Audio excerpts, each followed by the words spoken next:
I hope this word blesses you. It actually comes from a lot of personal experience and, if I could say, personal pain in a lot of ways. I think last time I was here was a couple years ago, and I mentioned that COVID was just a horrible experience. If you guys were here during that time, and and this is really a reflection on that, because so many things happened during that time, and so many things happen in the church. I actually don't know one leader, one pastor, one church that has not been in some ways greatly affected by those few years that we had. And sadly, to be affected in such a negative way as well. And so you could see that I mean, the enemy was just working overtime. And it's interesting that during these extreme times, what's really supposed to work, I mean, it's supposed to help all of us really bring us back is to the scriptures. When times are just confusing, when it's turbulent, when it's violent, you don't know what's going on. I mean, we have the Church of God have this privilege of being able to go back to the scriptures. And especially when we feel powerless, it's the scriptures that really give us this life. And so I'm just going to read the scripture. I think it's up on the screen here. And Matthew 4:4. I mean, this has to be our lifeline. Jesus answered, this is during the temptation. He says, "It is written, man does not live on bread alone, but on every word that proceeds out of the mouth of God." Let's pray. Father, we believe your word, God. Lord, we are sustained not by food, God, not by activities, Lord, and not by so many things that we put our time to, but we are sustained by your word. God, it takes more than bread to stay alive. It takes a steady stream of words from God's mouth. Lord, would you now come and just release those steady stream of words that gives us life, God, that gives us sustenance, that gives us strength to fight the good fight. Lord, to that end, we ask you right now to release the revelatory ministry of the Holy Spirit in this room.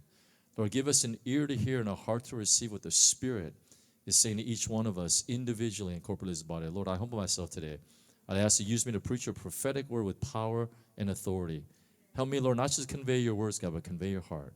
God, we thank you. We love you in this house, God. And in Jesus' name, all God's people said, Amen. Amen. Okay, this is our typical greeting. Why don't you turn to your neighbor, okay, whichever one you like better. You say, "Hey, good looking, I'm so glad to see you today." It's always good to start with some encouragement. And so especially during the COVID time, and then actually afterwards, I've just been really reflecting on the church and just the turmoil that churches went through, my friends, ourselves, just so many things going on. And I just begin to just kind of go to the scriptures, and I told you this source, this foundation. And I begin to see some things in kind of the way the enemy was working. And I say this to a lot of my friends, a lot of other guys in ministry. And I feel like for a long time, and this is what it feels like. It feels like I'm playing checkers and the enemy is playing chess. He's like so many moves in front of me.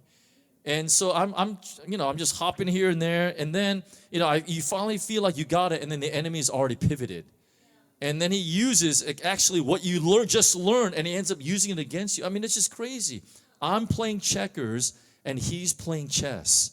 But obviously, we need to turn those tables. And I just started reading the scriptures. I'll give you a few. 2 Corinthians 2:11. This is what Paul says. Paul is probably the preeminent scholar when it comes to spiritual warfare. And he says, "So that no advantage will be taken of us by Satan, we are not ignorant of his schemes." In other words, Paul says, I know exactly what the devil's up to.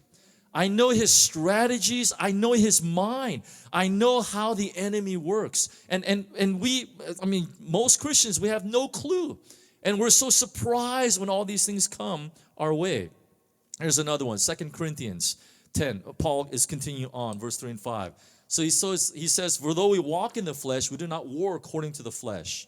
The weapons of our warfare are not of the flesh, but divinely powerful for the destruction of fortresses.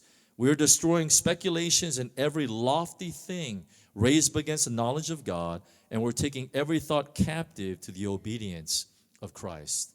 Now look what Paul's saying here. It says, because most of us, we fight the devil in our flesh. And that's why we lose, because we don't war in the flesh, right? In other words, if someone comes with you with anger, right, the opposite spirit, the way that our spirit, we actually combat with kindness. I know, so difficult. You know what I mean? You know, the only way you're able to do that is the Spirit of God lives inside of you. Like you connect to the Spirit instead of your flesh. Because our flesh wants to retaliate, wants to do all these things, but it's actually the things of the Spirit, the moving of the Spirit that we need to operate in our lives. And so he says here, he says, man, we understand this. We don't war according to the flesh. That's not how we fight our battles. Right? It's something that's totally different, but he says we have something that's divinely powerful for the destruction of fortresses. And then notice the next line. He says we're destroying speculations. Speculations are ideas. We're destroying speculations and every lofty thing raised up against the knowledge of God. And we're taking every thought captive to the obedience of Christ. And so what you literally need to do, and when most challenges come our way, it's a battle in your mind. Right? You're battling speculations. You're battling lofty things, ideas, thoughts. And most of the things that we're battling, or I should step back and say this. We have to do this battle because there's so much woundedness in our life. And it's the woundedness, the disappointments that we have, right? The traumas that we've endured. And what that's done in some ways, and I'll try to explain Paul a little bit. And what that's done, it's put like a lofty thing in our mind. And so what happens is when Pastor Benjamin comes and preaches an amazing word, and for that moment, we're like, wow, this is amazing. I'm going to practice this. I'm going to live this thing out. And then when you get home, it's almost forgotten. Do you know why? You never dealt with stuff inside of our hearts, inside of our lives. And so what that does, it creates a lofty thing raised against the knowledge of God. And just think of it this way. It's almost like a partition rises up in our minds. You hear the truth of God, and then it's like this partition is there. It's these brokenness and these wounds that we have, disappointments, and all of a sudden they rise up, and then in many ways they block that knowledge of God. This is what he says. We're destroying speculations and every lofty thing. These are lofty things raised up against the knowledge of God. In other words, our ideas of the flesh, our opinions, all those things contrast to the truth of God, the knowledge of God.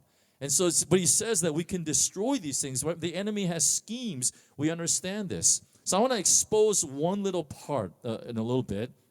But before that, I want to just touch on a little something that'll kind of help you understand what I'm trying to do today. And so when we talk about spiritual warfare, actually the book of Acts is our best manual. It's the beginning of the church. It's actually the pristine church.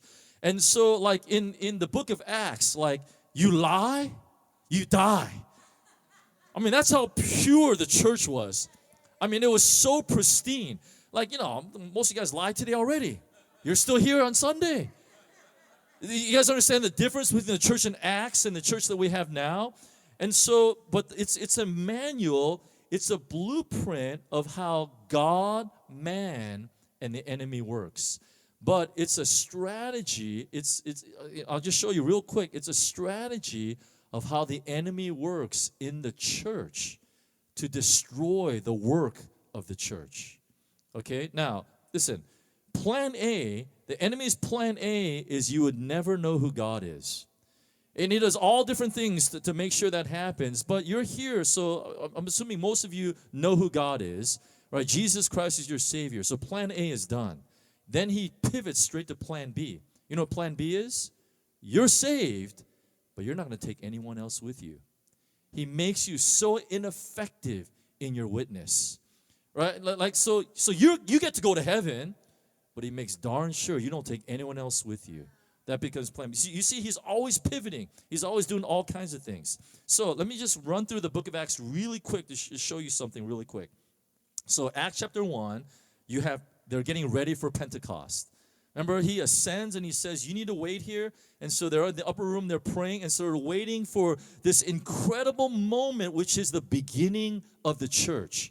And so Pentecost is getting ready for, they're praying. And then in Acts 2, Pentecost happens. And you know, Pentecost is during the feast. It's one of the Jewish feasts, one of the main ones, and it's the feast of harvest. And so, which is very appropriate because what happens, a huge harvest comes in that day, and then, you know, a few days later on. And then Peter's first sermon happens. So Acts 1, getting ready for Pentecost. Acts 2, Pentecost, which is the birth of the church. The first sermon is preached there. And then in Acts 3, we have the great miracle of the healing of the lame man. And then the second sermon is preached. And so now we have thousands in this new adventure called the Church of Jesus Christ, right? His home, his family. And then it shifts. Look at chapter 4. And then what happens? Peter and John get arrested, right? In other words, there's an attack on the church from outside the walls of the church. So Peter and John get arrested. And then in Acts 5, there's an attack from the enemy against the church inside the church. This is Ananias and Sapphira. So remember, outside, right, these guys get arrested, you know, they get beaten up. And then the next chapter, Luke is telling us, then there's an attack inside the church. And these two knuckleheads, right, Ananias and Sapphira, I mean, God didn't ask them to do this. You know, you can just give a part of your offering. They sold some land, and they wanted to seem spiritual. Okay, isn't that the cause of a lot of problems in church? You know, like your intercession group, you know, all of a sudden they prayed and they get some vision, or they have a dream, and they present it to the pastor, and the pastor says, no, we're not going to do that. And all of a sudden they say, whoa, our pastor is not spiritual. We shouldn't follow this pastor because I'm spiritual. I know I heard from God. I know this is a word from the Lord. How come he has not heard from God? Oh, we need to find another pastor. You have no idea how many churches break down exactly in that scenario. I heard from God, you didn't. I heard from God more clearly than you did. It's they want to seem so spiritual. Their whole identity is not in Christ. It's in their spirituality. I pray more than you do. I fast more than you do. Who does that exactly sound like? The Pharisees. They said the same exact thing. We have a lot of Pharisees in the church today, right? They don't wear these long robes anymore, but they act exactly the same. It's the same spirit. I'm more spiritual than you. And here you guys, you have these two people that wanted to appear more spiritual than anyone else. And so they lied about their gift. And so the enemy is trying to attack, disrupt unity, disrupt the move of God from inside of the house. And then we continue on. And then at the end of 5, again, a few apostles, they get arrested again. Now there's an attack from outside the walls of the church. And then Acts chapter 6, there's an attack inside the church. And so during communion, and you know what basically is called the Lord's Supper. And you know, in the Bible times, the Lord's Supper was a meal. Like you actually sat down and ate together, right? It's actually still practiced today. It's called the Shabbat meal. If you're on Jewish communities. And so it's a whole meal. And then in this situation, there were two groups of converted Jews, basically. They were the Hellenistic Jews, and they were like more the sophisticated, more of the Greek speaking in the Greek world. And then there were the more Hebraic Jews that got converted to Christianity. And there was a big dispute because the Hebraic Jews, the widows, the ladies, they got fed the food. And then there wasn't enough food to pass to the other ladies. And then there became a huge discussion, then it became kind of a racist thing.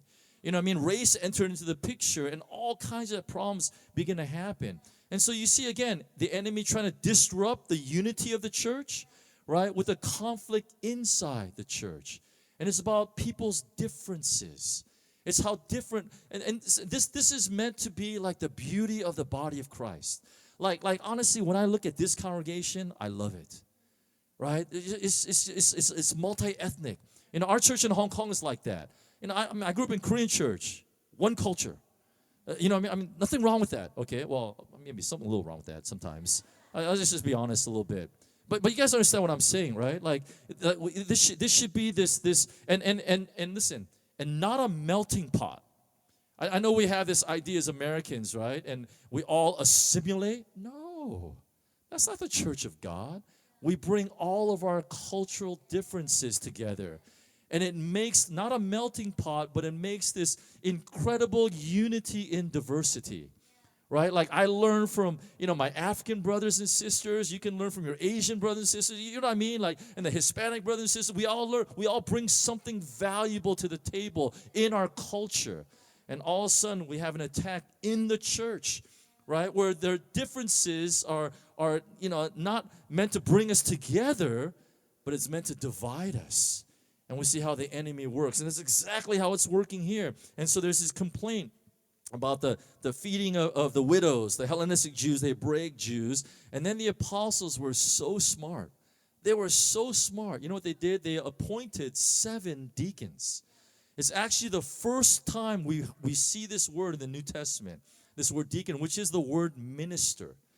And so think about this, 7, and every single one of them were actually from the Hellenistic side. So they were so smart. They basically took, right, these guys and said, okay, you are underrepresented here, right? And of course, they were men of God, and they elevated them into this place, and there becomes unity. And this is not DEI. It's not any of that kind of stuff, right? They chose the best people, but they had a specific agenda, and they bring these men, and I mean just amazing work of God. And then they say this beautiful thing. It says we need to devote ourselves to the preaching of the word and the prayer. And so they bring the deacons up and ministers. And so think about it. And I know Benjamin, we have the same heart and the same idea. Right? Pray that all of your pastors, all your ministers, don't get too lofty, don't get a big head. The first minister in the Bible, the job description was table washer. In other words, a waiter. So these 7 men, their job wasn't to preach, right? Wasn't to lead music, none of that stuff, not handle the money. Their job is to serve the widows.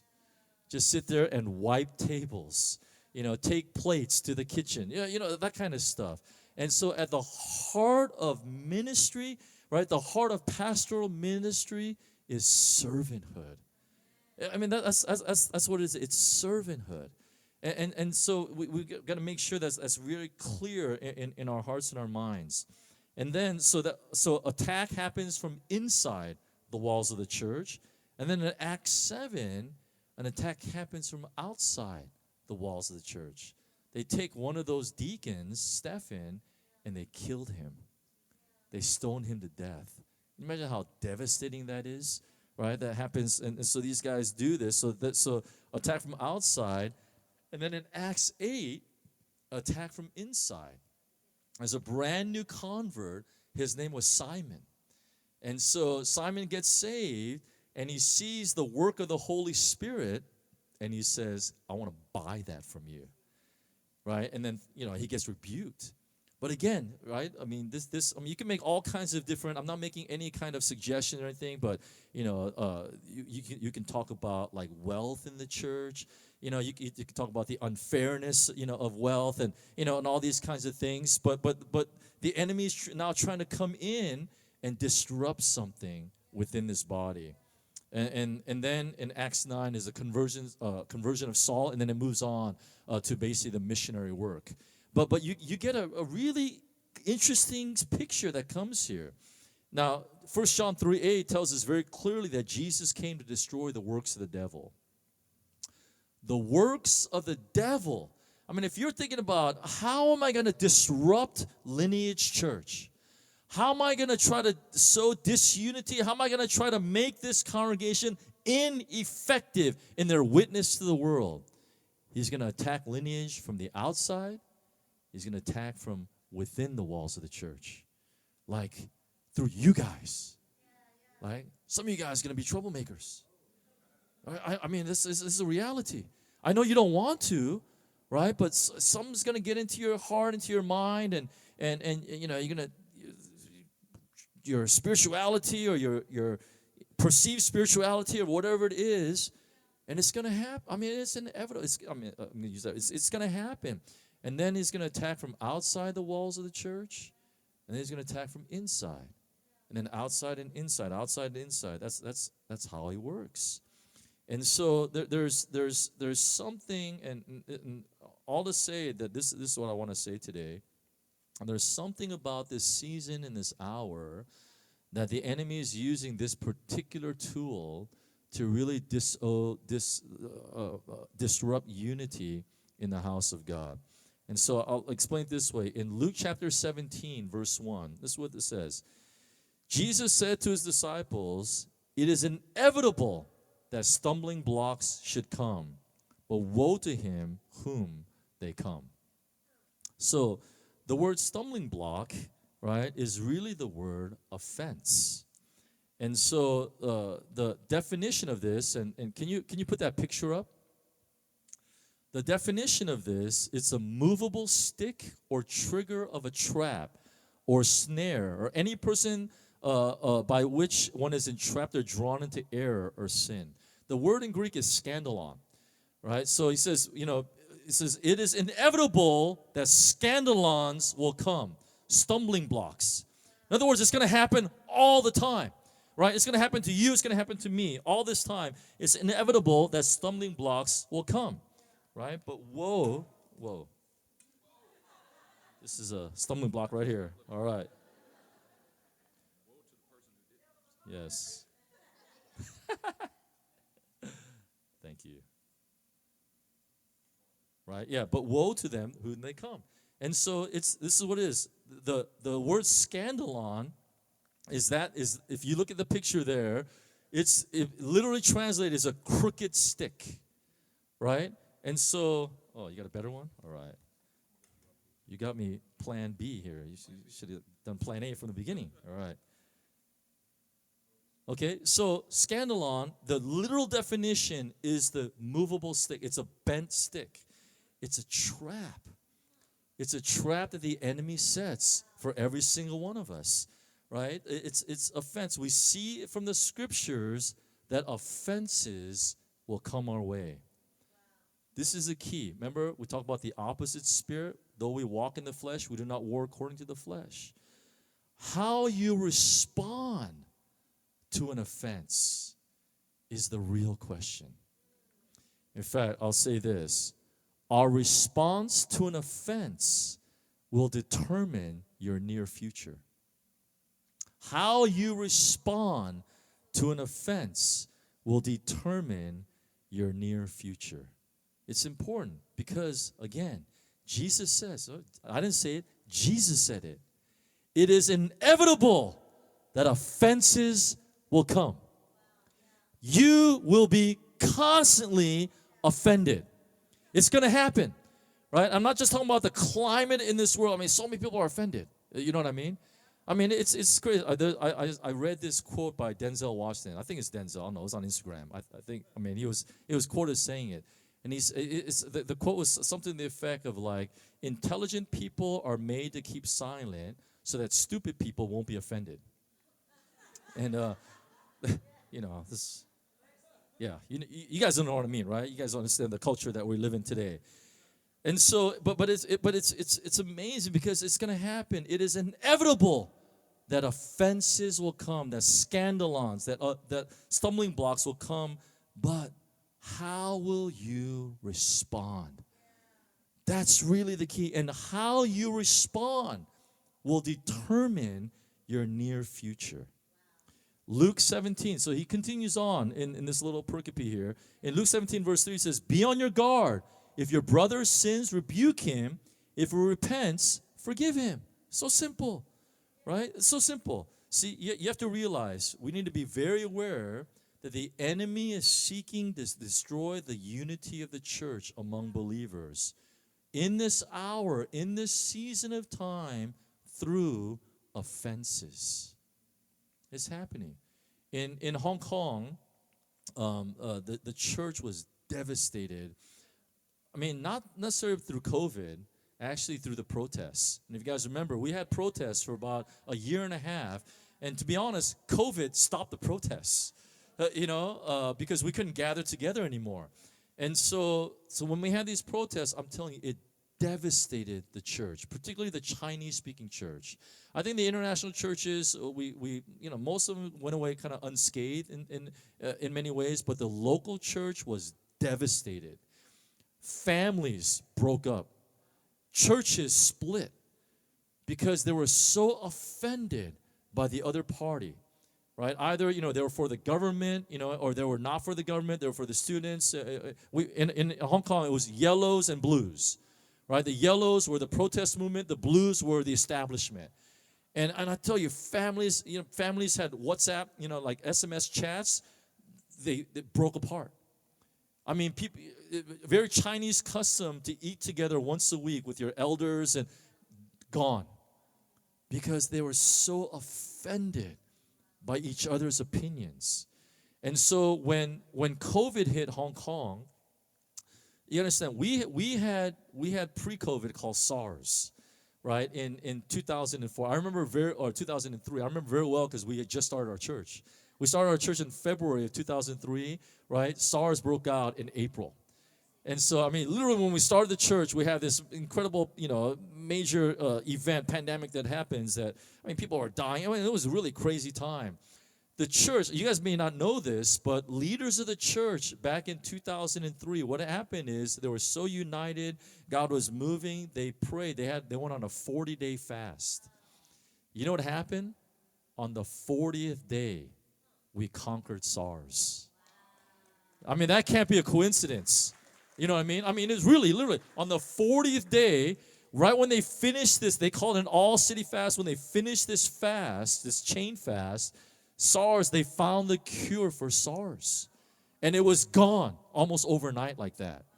Now, think about that. And so, when COVID hit, I was like, oh, this is going to be easy, right? This is done. And I went to the leaders of the city, and I said, hey, when are we going to fast, man? I'm serious. I said, hey, when are we doing this fast? You know what these guys said? There's no fast happening. I said, why not? Like, where are the prayer meetings? Where are the citywide prayer meetings that are gathering? There's no prayer meetings. Why not? Because the church is decimated because of the protests. They can't agree on anything. There's so much disunity, so much anger, so much confusion. The enemy was doing a good job. And then it caused the church in Hong Kong to be silent, almost disappear in the midst of this time. And so this is what's happening here, right? This is the reality, right? It's been said that the only ones that can truly hurt you are the ones that you've given yourself to, the ones you really care about. So think about this. Anyone you have a relationship with is a potential offender in your life.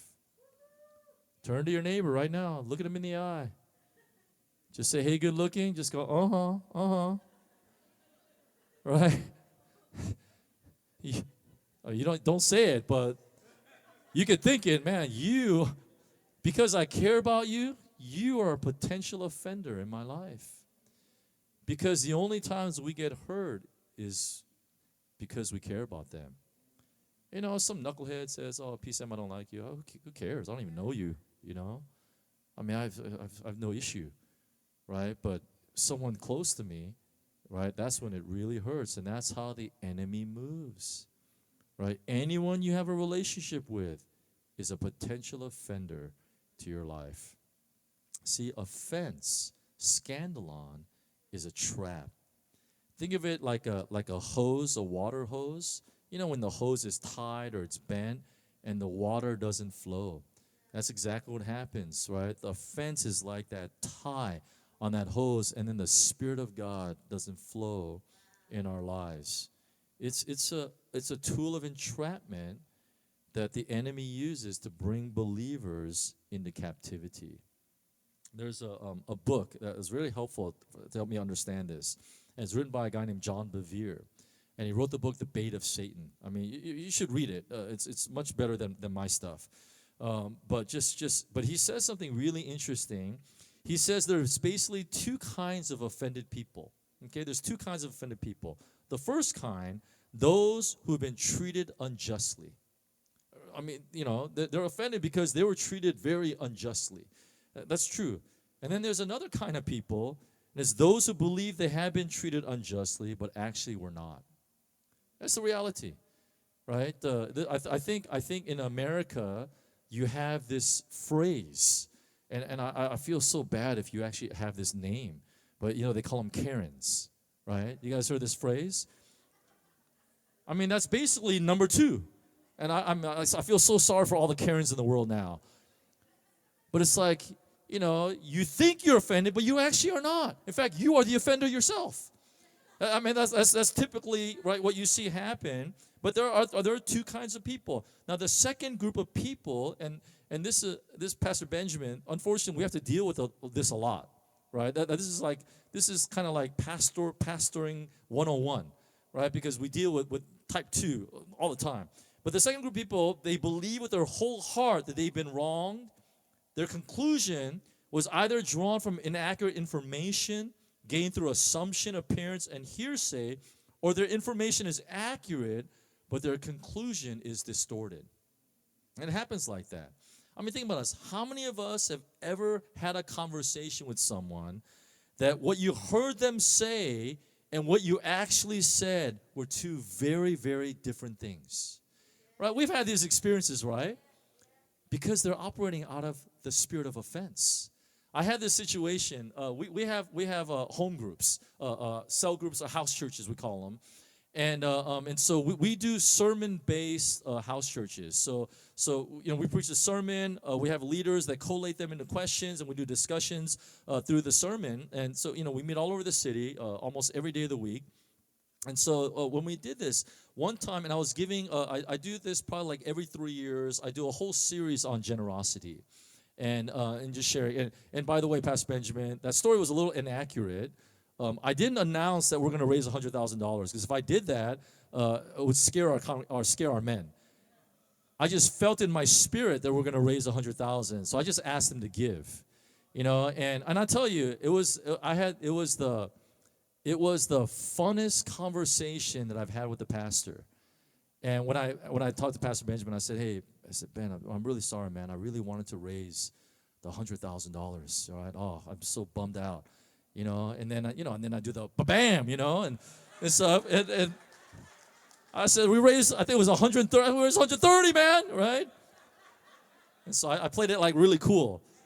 And I mean, it was so fun. So I do this series on generosity, and we had a member come to the church, come to house church. And he didn't come on Sunday; he was traveling, and he came and he just heard something from somebody else of something that I said, and he was so mad.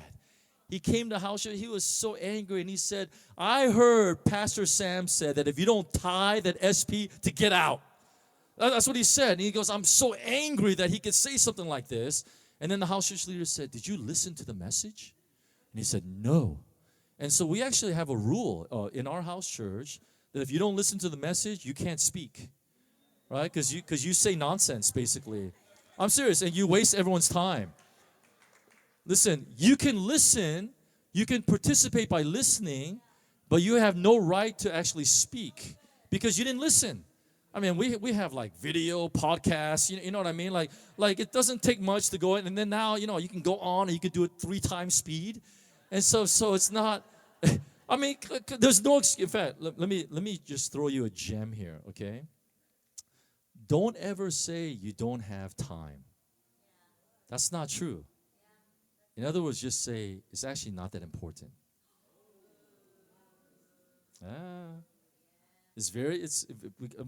I'm a preacher. I'm very careful with my words, right? Don't say I don't have enough time. You know why? Because you make time for things that are important to you. So you didn't come to prayer? Don't say, right, oh, I didn't have time. Just say, actually, prayer wasn't that important. That's actually more accurate. Yeah, it hurts, doesn't it? Right? But that's the truth. You make time for things that are important and valuable to you. That's the reality. And so prayer just wasn't that valuable. It's a simple reality, right? I mean, for me, let's just be honest, right? With our life, honest with the way we live and all these type of things. And so, let me go back to that. So, this guy was so angry, and so the house church leader talked to me, and so I talked to the guy. I mean, it was cool. We're still friends.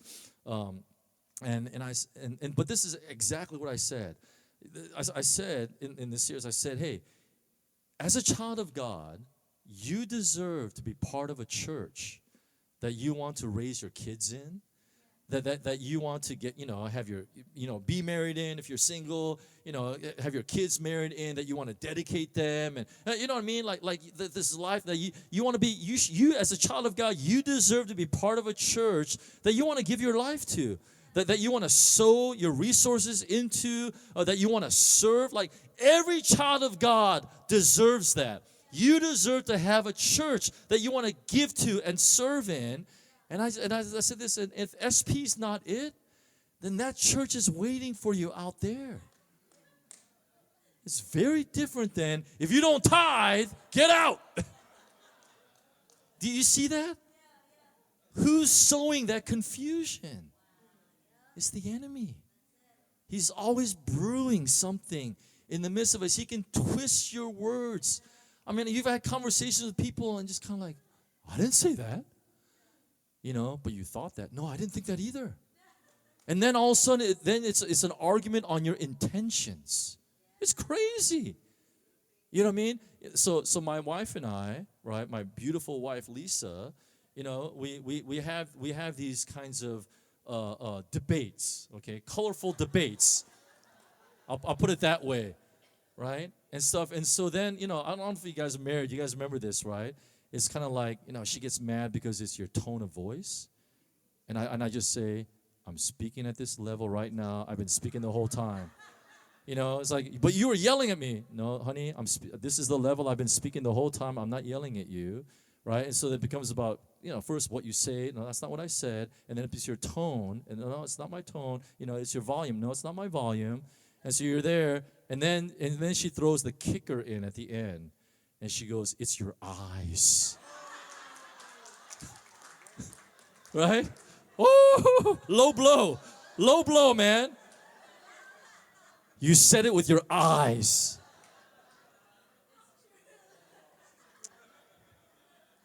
You can't win. You can't win. I told this story at the wedding yesterday. You know what you call a man who says sorry when he's wrong, right? Is a wise man, right? No. Is an honest man.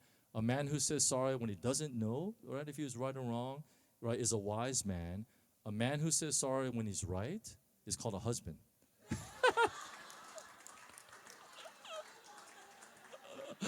All right. Come on. So it's the eyes, right?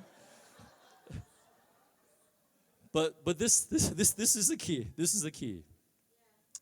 An offense, this is it. An offense, if allowed to stay in your heart, will produce more sin. So here's Bevere again. He says an offended heart is the breeding ground of deception. Have you been in a conversation and it started with such a little thing, and all of a sudden it builds into this huge thing? You know why? Because the offense is the breeding ground of deception. Your mind gets all twisted up, and now everything that you hear someone says just gets all messed up, and it becomes this huge mountain when it wasn't even a molehill. It was almost nothing. But you allow that offense to stay in your heart. You don't give it to the Lord, and it causes all kinds of issues. Right? Again, offenses will come. It is inevitable that stumbling blocks will come. It's going to happen, every single one of us, but it's our reaction to them that is the most important. Brothers and sisters, let me remind you, it is righteous for God to avenge his servants. It is unrighteous for God's servants to avenge themselves. Romans 12:19. Never take your own revenge, beloved, but leave room for the wrath of God. For it is written, vengeance is mine, I will repay, says the Lord. The flesh wants to retaliate. The Spirit wants to hand it over to the Lord. Proverbs 20:22. Do not say, I will repay evil. Wait for the Lord, and He will save you. This is key. See, according to the Scriptures, God sets the members of the body just as He pleases. Now, when God places you in the body, He wants your roots to go down deep because He wants you to bear much fruit. That's the reality. The enemy will try to do everything in their power to distract you, to disrupt you, and to uproot you because he does not want you to bear fruit. Now, this is just a commentary, okay? It's just a personal feeling, and so I find that most people that leave churches, maybe, I've been a minister for over 30 years now, maybe less than 5% actually hear from God and say, I'm gonna, like the Spirit is leading them, a new season to move somewhere else. I'd say about 80% is they're offended by something. And they're just not honest to say it. They just say spiritual things like, the Lord is leading me into a new season. You know what I mean? Like, I've really prayed about it and, blah, blah, blah, blah, whatever. I'm telling you, most of it is dealing with some type of offense. You know how I know? Because I have friends in other churches, right, in Hong Kong. And the same stuff happens again because the God wants the roots to go down deep, but because of the offense, they uproot themselves, right, and they run off somewhere else. And it's the reality, right? If you're offended and you don't take care of it, it will follow you wherever you go. Doesn't matter if you leave this church and you go it's going to follow you wherever you go because it's the breeding ground of deception. A lot of people float from church to church, right? The reality is their roots just don't go deep enough. And it leaves them weak and vulnerable, right? And they find themselves unable to endure any hardship or any kind of persecution. It's the reality. Right? Now, God did not create us to live separately. He created us to live together in unity and to learn to work through our problems with each other. And this is a reality. We deal not only with our own flaws, right, but we deal with other people's flaws. That's what makes the church so beautiful. Think about it. Like, if you didn't have issues with somebody else, Paul writes throughout the New Testament, like about 100 one another's. How could you practice the one another's if it wasn't for difficulty? How could you practice forgiving one another, loving one, praying for your enemies? I hope they're not in your church, But you guys understand what I'm saying? These are like practical Christian things that we're supposed to operate in on a daily basis. But we're so offended we don't see the opportunity that God gives to us to mature, to have, right, our roots go down deep so we can bear even more fruit. And so I only have just one point, okay? It's the most important point. It's really simple. Okay, so, Pastor Sam, if I'm in this situation, what should I do? Right? What should I do? Someone has offended me. Someone has made me angry, or in the church or whatever, in my family, at work or something. What should I do? This is a simple one, right? Number one, so simple.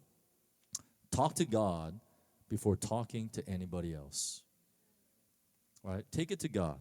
Discuss your issue. Discuss your heart. Discuss it with God first. And I'm almost tempted to say, just talk to God. Don't talk to anybody else. But we're human beings, right? We got to talk to somebody. I understand that. Now, think about this. If you would pray about the conflict first instead of talking to others and then sometimes gossiping, right, to a friend, you'll discover that either God changes your heart or He changes the other person without your help at all. All our relationships would go smoother if we would just pray about them more. If we would just talk to Jesus about them more. Now think about this. In the Psalms, I'm going through the Psalms in our morning prayers. And David, this is basically what he did in the Psalms. Like if you understand, David just always, he ventilated vertically. You know what I mean? He just poured out his heart. He told God all kinds of stuff. He says this in Psalm 25:18. Look upon my affliction and my trouble and forgive all my sins. Psalm 109, I love this verse, 3 and 4. He says, in return for my love, they act as my accusers, but I am in prayer. This is such a deep passage. The word accuser is the same basic word for Satan. In Hebrew, it's actually the word for Satan. He's the accuser of the brethren. And so he says, in return for my love, they become like Satan. And then he says, but I'm in prayer. Actually, in Hebrew, it's actually much more striking. What David says, he doesn't say I'm in prayer. He says, I become prayer. Can you believe that? He prays so much. Like he's always pouring his heart out to God. It's as if he becomes prayer. Like it's not I'm in prayer. It's I am prayer. Right? He's always talking to God about things that are happening. These guys, Lord, these guys did this. These guys did, right? And God soothes his heart.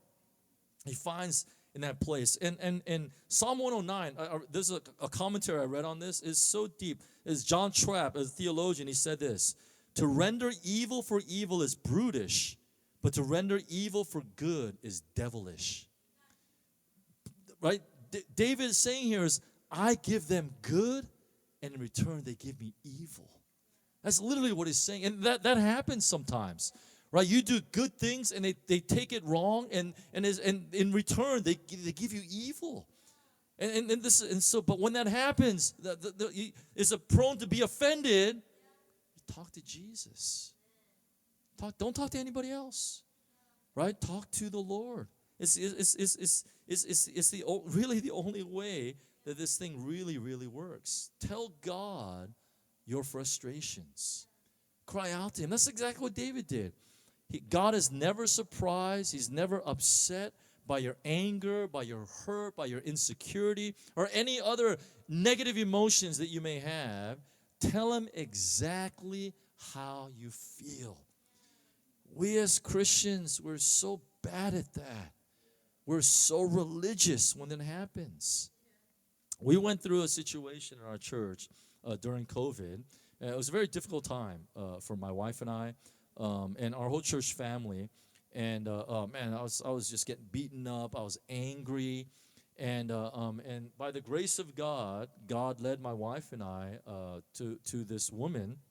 Some of you guys may be very familiar with her. Her name is Jackie Pollinger, incredible woman of God, from the UK. And so Jackie actually counseled my wife and I every month for about 2 years, and so we'd go to her center. And we would just spend time, we just talk, and she'd pray over us, and we do some inner healing. And in one of the sessions, I was there, and afterwards, I told her, and I'm going to be very real, okay, for a moment. So you might lose some respect for me, but that's okay. In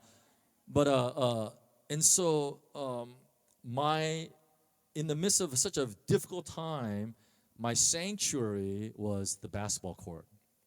And so, I play ball. I play on a few teams still in Hong Kong, and I'd go out, and I had so much anger. I had so much, junk inside of me. I didn't know but it would just come out. And then when I'm playing, it would come out. And I started cursing. Right? And at first, it was like in my mind, and then it was like under my breath.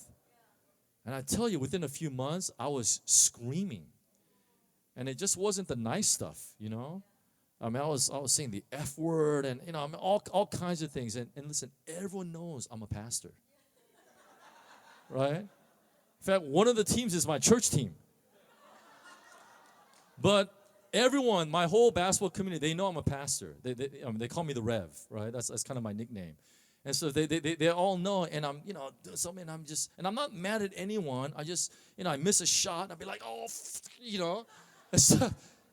and so I went to Jackie after one of our sessions. I said, Jackie, like I'm cursing a lot, and when I'm playing ball and stuff, it's just coming out of me, and I can't really stop it. And I really haven't cursed, since before I became a Christian. You know what I mean? Ages ago, and so but it's all coming out of me. And I thought Jackie was going to give me some sage wisdom, and she goes, "Okay, see you next week." I said, "Okay," or next month. So we come back next month, and we're talking, and she goes, "Hey, Sam, I've been praying about what you said." And I said, "I think this is it." And then we started talking about the Psalms. And she said, the Psalms, David just really poured out his heart. And she said something interesting. She says, actually, the things that David says would be considered like the curse words of his day. He says, like, tear them to pieces, right? Blot them out of the book of life. I know that doesn't sound so ooh now, but back in those days, that was serious. And so she was saying this, and then she said this, and she's like, well, Jackie's 70-some years old? And she goes, I've learned to be like David. And when I go these seasons where it's really difficult, she goes, I just get into a very quiet space. I make sure no one's around. I close the door, and I have it out with God. I said, God, those and I mean, just goes off. Right? I know we're a church, okay? And then at the end, she goes, Lord, forgive me. And she moves on, right? And I was like, wow. And I realized she was right. I was so religious, right, that when I have all this anger and all this offense and all these things, you know what my prayer is? Lord, forgive me. Lord, help me to forgive them. That's not what I'm feeling. Lord, give them leprosy. You know what I mean?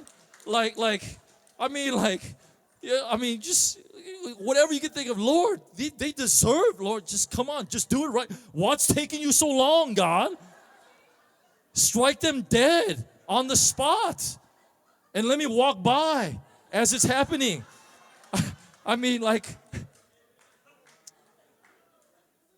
That's what I'm really feeling. But my prayer is, Lord, forgive me. I don't mean that at all. I'm just being honest. I didn't mean that at all. I meant strike them dead right now. And what's taking you so long, right? I mean, that's really the reality. And I realized, oh my goodness, no wonder I have so much junk. I didn't ventilate vertically. I didn't talk to God about it. And so the next day, I got into a really quiet place. I made sure no one was around, right? Oh, man, it was like an hour and a half of just calling out people and just saying, God, I want to kill this guy. Lord, if I told God a couple of things. I said, God, if I walk into Hong Kong, I see this guy, I'm going to smack him in the face, Lord, right? And so you better make sure this guy doesn't come my path. Hong Kong's a small city. I still don't run into these guys. It's crazy, right? God's incredible grace and mercy, because I don't want to be South China Morning Post, pastor gets arrested, smacking some guy. But you guys understand what I'm saying. And I just poured out my heart. You know what? It was cathartic. I stopped cursing. I did. I stopped cursing.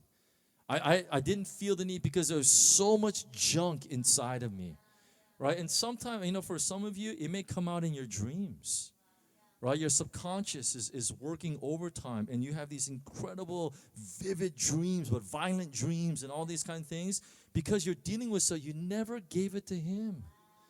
You never really poured your heart out to. And this is a reality afterwards. I was I think I'm so smart, right? It's like God already knows. Who are we trying to kid? He knows exactly what you're thinking. You know, I mean, here's an interesting thought. If you knew what was exactly the kind of nonsense and junk that's in the mind and the heart of the person sitting next to you, you would move right now.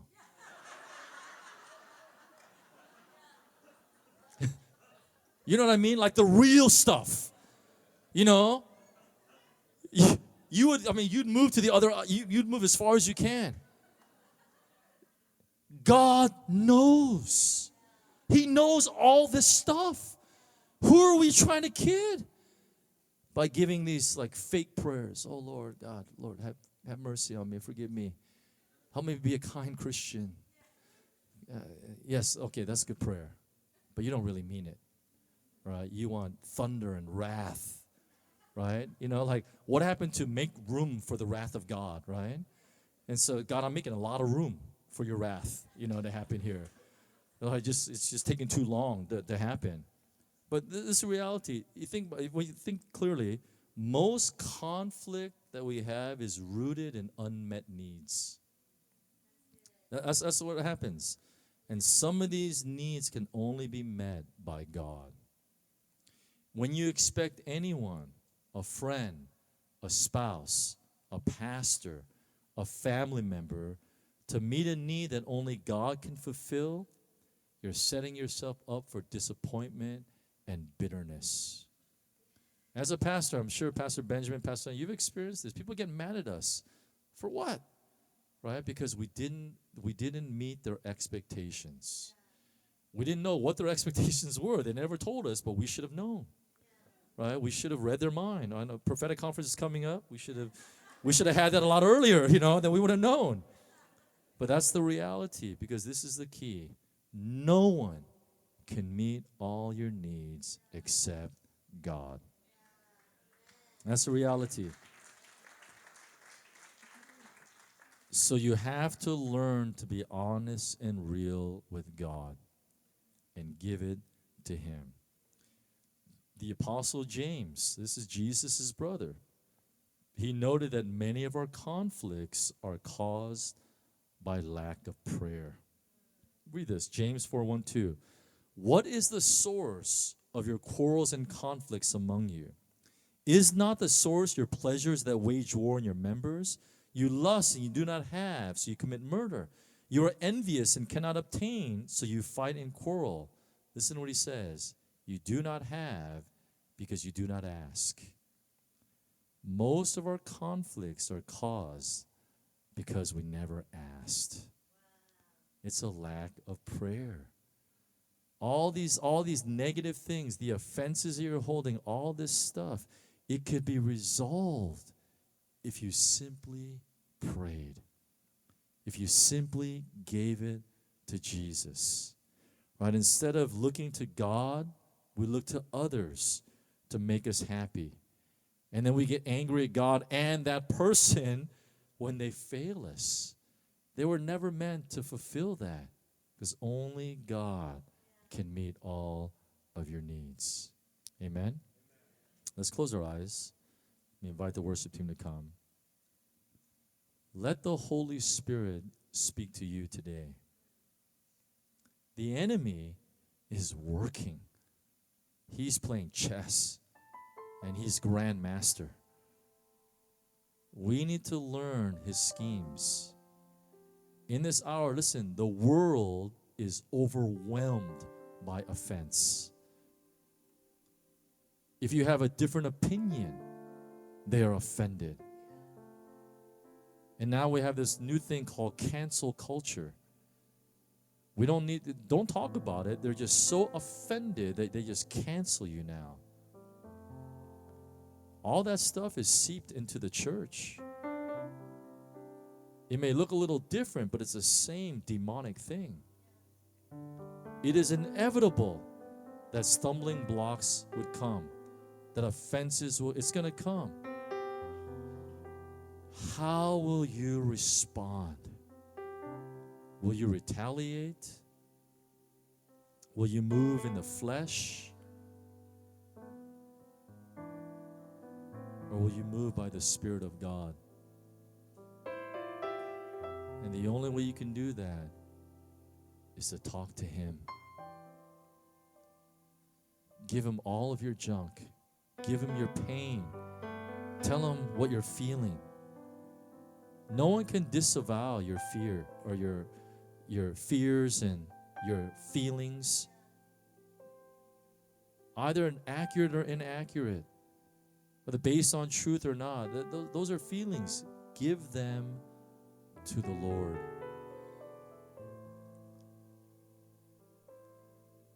And so I just feel like I just want to have a time that if you feel like you're dealing with something, or maybe like anger is coming out. We call this displaced anger. And something else is going on, at work, and then you come home and you get angry with your wife and kids. That's displaced anger. That's because you're dealing with something that's unresolved. And you don't want to do that. You should place those feelings and those thoughts and give it to the Lord.